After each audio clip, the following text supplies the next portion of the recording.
நமது மெய்ப்பரும் நமது மீட்பரும் நமது ஆண்டவருமாகிய இயேசு கிறிஸ்துவில் பிரியமானவர்களே, பெர்கன் தமிழ் கத்தோலிக்க ஆன்மீக சபையின் ஆதரவோடு தேன் தமிழ் ஓசையின் அனுசரணையில் அருளொளி இணைய வானொலி வழங்கும் ஞாயிறு சிறப்பு நிகழ்ச்சி நேயர்களுக்காக தொகுத்து வழங்குபவர் உங்கள் அன்பிற்கினிய பேசாலை தாஸ். திருவருகை காலத்தின் 3வது ஞாயிறில் நாங்கள் காலடி எடுத்து வைத்திருக்கின்றோம். இம்மானுவராகிய எமது ஆண்டவர் மானுடராக பிறந்த நற்செய்தியை ஆயத்தப்படுத்தும் வகையிலே நம் தாயாம் திருச்சபை திருவருகை காலத்தை ஒழுங்கு செய்திருக்கின்றது. அதன் அடிப்படையில் இன்றைய ஞாயிறு மகிழ்வின் ஞாயிறாக கருதப்படுகின்றது. மகிழ்வின் ஞாயிறாக நாம் இன்றைய ஞாயிறு சிந்தனையை நாங்கள் சிந்திக்கையிலே மகிழ்வு எங்கிருந்து வருகின்றது? மகிழ்வு நாம் கொடுப்பதிலும் பகிர்வதிலும் அந்த மகிழ்வு இருக்கின்றது. நாம் மகிழ்ச்சியாயிருந்தால் அயலவர்களோடு அந்த மகிழ்ச்சியை நாங்கள் பகிர்ந்து கொள்ள வேண்டும். எனவே கொடுப்பதன் மூலமாகத்தான், பகிர்வதன் மூலமாகத்தான் மகிழ்வு மானிட சமுதாயத்தில் நிலைநிறுத்தப்படுகின்றது. அதற்காகத்தான் ஆண்டவராகிய நமது கர்த்தா மனிதனாக பிறந்து மனித குலத்தை மீட்பதற்காக தன் இன்னுயிரை ஈழ்ந்து கொடுத்து, சிலுவை சாவிலே கொடுத்து நம் பாவங்களை எல்லாம் மன்னிக்கும் ஒரு பாவ நிவாரண பரிபொருளாக நமது ஆண்டவராகிய இயேசு கிறிஸ்து இந்த உலகத்தில் மானுடனாக பிறந்து தன் உயிரையே கொடுத்து எம்மையெல்லாம் காப்பாற்றினார். அந்த கொடுத்தல் அன்பு என்பது, பகரும் அன்பு என்பது கிறிஸ்தவருடைய சிந்தனையின் அடி நாதமாக இருக்க வேண்டும்.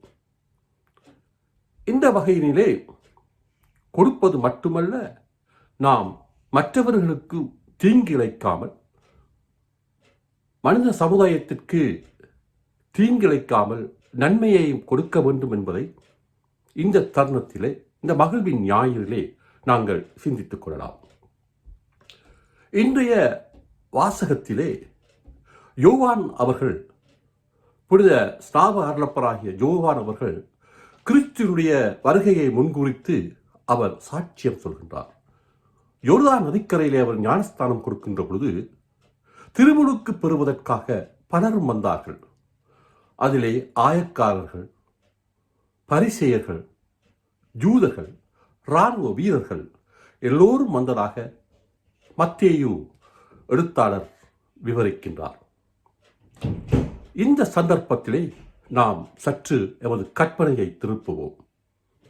யோவான் ஸ்நாபகருக்கு பதிலாக யோர்தான் நதிக்கரையிலே அனுரா அவர்கள் மக்களுக்கு ஞானஸ்தானம் கொடுத்து பாதைகளை செம்மைப்படுத்துகின்ற ஒரு காரியத்தை செய்வதாக நாங்கள் கற்பனை பண்ணிக்கொள்வோம். அப்பொழுது அவர் என்ன செய்வார், என்ன சொல்வார்? பரிசேயர்களே, நீங்கள் மனம் திரும்புங்கள். இராணுவ வீரர்களே, போலீஸ் பாதுகாப்பு அதிகாரிகளே, நீங்கள் கைலஞ்சம் வாங்காதீர்கள், கையூட்டு வாங்காதீர்கள், உங்கள் கடமைகளை சரிவரச் செய்யுங்கள் என்று சொல்வதாக நாம் நினைத்துக் கொள்ளலாம்.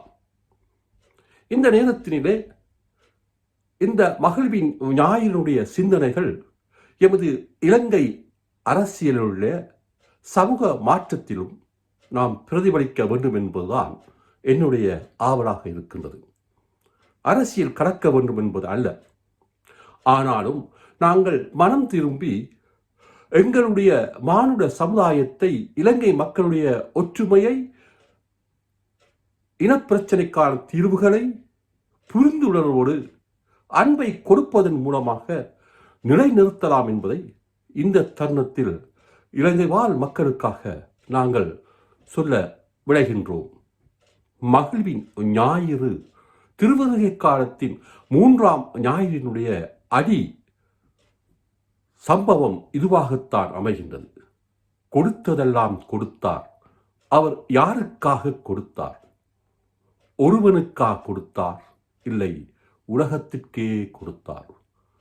என்ன கொடுப்பார், ஏது கொடுப்பார் என்று இவர்களெல்லாம் எண்ணும் முன்பு தன்னையே கொடுத்தார்.